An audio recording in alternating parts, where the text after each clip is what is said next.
hand gesture, and caring action. First, you need to be cheerful, like this. Hi sir, we have chicken and fish. Which one do you want? Chicken, please. Here, please enjoy. It is important because with cheerfulness, the passenger will feel that you are very friendly. Second, you need to have hand gesture like this.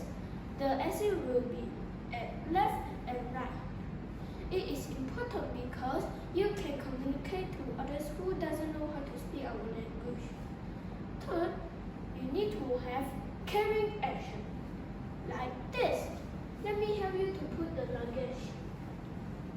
It is important because with caring action, the passenger will feel that you are very professional. I always be cheerful when I am talking to my friend and my family.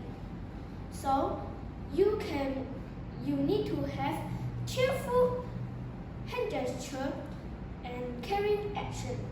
Come, let's be a confident cabin crew just like me. I am cabin crew Azet. Thank you. We are from the